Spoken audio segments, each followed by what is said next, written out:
பிரியமானவர்களே, ஆண்டவரை இயேசுவின் நாமத்தினாலே உங்களுக்கு அன்பின் வாழ்த்துக்கள்.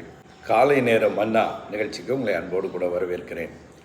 இன்றைக்கு நாம் தியானிக்க போகிற ஒரு காரியம், மன்னாவிற்கு ஒரு நிறம் இருந்ததாக கர்த்தருடைய வார்த்தை சொல்கிறது. யாத்திராமத்தின் புஸ்தகம் 16ஆம் அதிகாரம் 31வது வசனத்தை நீங்கள் வாசித்து பார்த்தால், இந்த மன்னா வெண்மை நிறமாக இருந்ததாக சொல்லப்பட்டிருக்கிறது. அதே வழியில் என்னாகமம் 11ஆம் அதிகாரம் 7வது வசனத்திலே அதன் நிறம் முத்து போல இருந்ததாக சொல்லப்படுகிறது. பாருங்கள், மன்னாவுக்கு ஒரு நிறம் இருக்கிறது, வெண்மை அப்படின்னு யாத்திராமம் சொல்லுகிறது. என்ன புஸ்தகத்தில் முத்து போல் இருந்ததுன்னு சொல்லப்பட்டிருக்கிறது. அப்போ ரெண்டும் கலர் வித்தியாசமாக இதான் இல்லை. எக்ஸ்பிளைன் பண்ணும்போது அந்த மன்னாவுடைய நிறம் வெண்மையாக இருந்தது என்பதற்கு அடையாளமாக முத்துவுக்கு ஒப்பிட்டு ஏன் சொல்லப்பட்டிருக்கிறது? முத்துவும் வெண்மை நிறமாகத்தான் இருக்குமா. முத்துக்கள் பல கலரில் இருக்குன்னு சொல்லப்படுகிறது. ஆனால் அதில் ஒரிஜினலாக ரொம்ப காஸ்ட்லியான முத்து எதுன்னா அந்த வெண்மை நிறமான முத்துக்கு தான். அதனால தான் வெண்மை என்பதும் முத்துக்கள் நிறம் போல என்பதும் ஏறக்குறைய ஒன்று தான். பார்ப்பதற்கே பளபளன்னு நல்ல வெண்மையான ஒரு நிறமாக இருந்திருக்கிறது. வேத புஸ்தகத்திலே நிறத்தை குறித்து நிறைய காரியங்களை இங்கே வாசிக்கலாம். ஆண்டவர் காட்டு புஷ்பங்களை கவனித்து பாருங்கள், அவைகள் உடுத்தினது போல சாலமோன் கூட தன்னுடைய மகிமையில் ஒன்றை போல உடுத்து இருந்ததில்லை அப்படின்னு ஆண்டவர் இயேசு சொல்வதை மத்தேயு 6வது அதிகாரத்திலே நம்ம வாசிக்கலாம். அப்போ விதவிதமான செடிகள், பூக்கள், விதவிதமான கலர்லாம் ஆண்டவர் படைச்சிருக்கிறார். அதே போலத்தான் பாருங்கள், உன்னத பாட்டின் புஸ்தகம் 1வது அதிகாரத்தில் நான் கருப்பாக இருக்கிறேன் என்று பாராதியுங்கள், கருப்பாக இருந்தாலும் நான் அழகாக இருக்கிறேன் என்று அங்கே மணவாட்டி தன்னை குறித்து சொல்லுகிறதை வாசிக்கலாம். அப்போ கருப்பு இருந்தால் கூட அது ஆண்டுடைய பார்வையில் வெறுப்பான கலர் இல்லை. கலரை குறித்து இன்றைக்கி கிறிஸ்துவ மக்களுக்குள்ளே கூட பலவிதமான அபிப்பிராயங்கள் இருக்கிறதை நான் பார்க்க முடிகிறது.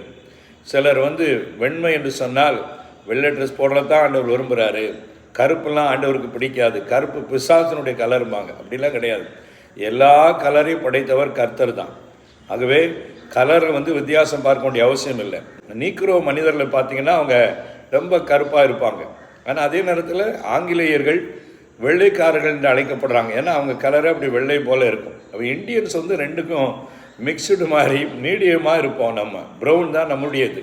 அப்போ மனிதர்கள் தான், எல்லா மனிதர்களையும் ஆண்டவர் நேசிக்கிறார். ஆகவே நிறம் என்பது நம்ம அதில் பாகுபாடு மேற்க வேண்டிய அவசியம் இல்லை. இந்த கலரு அது அவங்களுக்கு உள்ள கலரு, இந்த கலரையும் அப்படிலாம் கிடையாது. எல்லா கலரையும் படைத்தவர் கர்த்தர் தான். இது ஒன்று நம்ம புரிந்து கொள்ளணும். அதே நேரத்தில் இந்த மன்னா என்பது வெண்மை நிறமாக முத்து போல இருந்ததுன்னு சொன்னால், இந்த வெண்மை நிறம் என்பது பரிசுத்தத்தை குறிப்பதின் அடையாளம், தூய்மையான வாழ்வை குறிப்பதின் அடையாளம் தான் வெண்மை என்பது. சிலருடைய மனசு கூட, அவன் மனசு வெள்ளையா, வெள்ளை மனசு போல் அவனுக்கு கலங்கப்படமே கிடையாதுமாங்க. அப்போ அதுபோல் நம்ம தூய்மையான ஒரு வாழ்க்கை வாழ வேண்டும் என்று கர்த்தர் விரும்புகிறார். ஆண்டவரை குறித்து கூட அவர் வெண்மையும் சிவப்புமானவர் என்று சொல்லப்பட்டிருக்கிறது. அப்போ வெண்மை என்பது பரிசுத்தத்தின் அடையாளமாக இருக்கிறது. மன்னா கூட நம்மை பரிசுத்தப்படுத்துகிற ஒரு பரிசுத்தம் உள்ள வார்த்தையாக இருக்கிறது. அதுதான் வெண்மை நிறம். மன்னா என்பது நம்மை தூய்மைப்படுத்துகிற ஒரு ஆகாரம். தூய்மையான நேர்த்தியான ஒரு வாழ்வை நாம் அடையணும்னா இந்த மன்னாவை நாம் உட்கொள்ளத்தான் நம்முடைய வாழ்க்கையிலே தூய்மை உண்டாக ஆரம்பிக்கும். ஆகவே வெண்மையான நிறமாக இருந்த மன்னாவாகிய வார்த்தையை தியானியுங்கள். அது உங்களை பரிசுத்தப்படுத்தி சுத்திகரித்து ஆண்டவருக்கு பிரியமான பாத்திரங்களை உங்களை மாற்றும். உங்கள் வாழ்வு ஆசீர்வாதமாயிருக்கும். சிலருடைய வாழ்வை கவனித்து பார்த்தால் அவர்களை பற்றி சொல்லும்போது இவர்கள் சரியான பச்சோந்தி என்று சொல்லுவார்கள். பச்சோந்தி அப்படின்னு சொன்னால் நிறம் மாறக்கூடிய ஒரு உயிரினம்.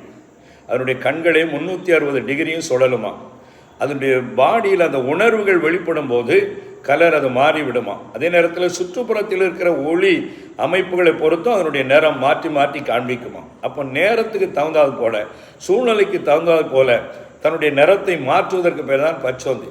ஒரு தேவனுடைய பிள்ளை, ஒரு விசுவாசி, ஒரு கர்த்தருடைய ஊழியக்காரி இப்படி நேரத்துக்கு தகுந்தபடி நம்மை மாற்றுகிறவர்களாக இருக்கக்கூடாது. எப்படி மன்னா ஒரே நிறமாக இருந்ததோ அதே போல் நம்முடைய வாழ்வையும் ஒரே பக்தியிலே ஆண்டவரை உறுதியாக பற்றி கொண்டு உண்மையாக ஆண்டவர் பிரியமானவர்களாக வாழ வேண்டியது மிக அவசியமான ஒரு காரியம். நேரத்துக்கு தகுந்தபடி மாறக்கூடாது. அவை நிறம் மாறுகிற ஒரு பச்சோந்தியாக இருக்கக்கூடாது. நம்ம வார்த்தையில் உண்மை இருக்க வேண்டும். நம்முடைய செயல்பாடுகளிலே ஆண்டவரை பிரியப்படுத்தி வாழ்கிற ஒரு பரிசுத்தமான வாழ்வாக இருக்க வேண்டும். ஆகவே ஆண்டவருக்கு பிரியமான தூய்மையான பாத்திரங்களாய் வாழ ஆண்டவர் நமக்கு அருள் செய்வாராக. இந்த நாள் உங்களுக்கு ஆசீர்வாதமாக இருக்க கர்த்தர் கிருபை தருவாராக. ஜெபிப்போமா. அன்பின் பரலோக பிதாவே, இந்த மன்னா வெண்மை நிறமாக முத்து நிறம் போல இருந்ததற்காக நன்றி சொல்கிறோம். எங்கள் வாழ்வும் ஆண்டவரே ஒரு பரிசுத்தமான நேர்த்தியான விலையேறப்பட்ட ஒரு வாழ்வாக இருப்பதற்கு கர்த்தர் அனுக்கிரகம் செய்யும். அதற்கேற்ற அனுபவத்தை தருவதற்கு உடைய மன்னவாகிய வார்த்தை எங்களை உருவாக்குகிறதற்காக நன்றி சொல்கிறோம். உடைய வார்த்தையை இன்னும் அதிகமாக தியானிக்க எங்களை அர்ப்பணிக்கிறோம். கர்த்தர் கிருபை தாரும். இயேசுவின் நாமத்தினாலே ஜெபிக்கிறோம் எங்கள் நல்ல பிதாவே. ஆமென், ஆமென்.